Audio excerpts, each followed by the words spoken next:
Hello guys, तो चलिए आज का वीडियो शुरू करते हैं। मज़ागॉन डक का प्रॉफिट इस बार 35% कम हो गया है पिछले साल के मुकाबले। और कंपनी के मार्जिन, जी हाँ, कंपनी की मार्जिन भी आधा हो गई है। मतलब खर्चा ज़्यादा हो गया है या कमाई कम हुई है। हो सकता है कि नए प्रोजेक्ट्स कम मिले हो या पुराने प्रोजेक्ट्स में कॉस्ट बढ़ गए हो। तो अजीब बात यह है कि कंपनी का रेवेन्यू, जी हाँ, कंपनी का रेवेन्यू 11.4% बढ़ के 2625 करोड़ हो गए हैं, पर फिर भी प्रॉफिट कम हुआ है। क्यों? क्योंकि कंपनी के खर्चे बहुत बढ़ गए हैं। यानी बेचने से पैसा तो आया पर उसमें प्रॉफिट कम निकला। कंपनी का ऑपरेटिंग मार्जिन 27, जी हाँ, 27.4% से गिर के सिर्फ 11.4% रह गए हैं। इसका मतलब है कि कंपनी को एक एक रुपए कमाने में पहले से ज़्यादा खर्चा करना पड़ रहा है। ये किसी भी बिजनेस के लिए बड़ी रेड फ्लैग होती है।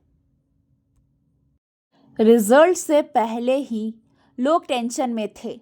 स्टॉक 2789 पर क्लोज हुआ और रिजल्ट के बाद गिर गया। ये स्टॉक अपने हाई से ऑलरेडी 25% गिर चुका है। सिर्फ एक महीने में 13% का करेक्शन दे चुका है। कंपनी डिफेंस सेक्टर की है और लॉन्ग टर्म में ऑर्डर्स मिलते रहते हैं।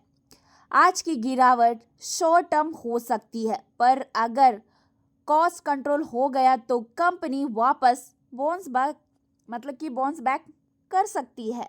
लेकिन फिलहाल इन्वेस्टर को अलर्ट रहना चाहिए। तो कंपनी का नाम है मज़ागॉन डक शिपबिल्डर लिमिटेड। मज़ागॉन डक एक गवर्नमेंट कंपनी है जो कि इंडियन नेवी के लिए सबमरीन और वॉरशिप बनाती है। ये इंडिया की सबसे बड़ी डिफेंस शिपयार्ड है और देश की सुरक्षा में बड़ा योगदान देती है ये।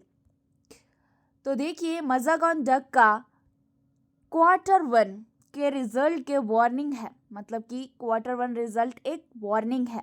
रेवेन्यू बढ़ने के बाद भी प्रॉफिट और मार्जिन गिर गया है, तो आंख बंद करके इन्वेस्ट करने का वक्त नहीं है।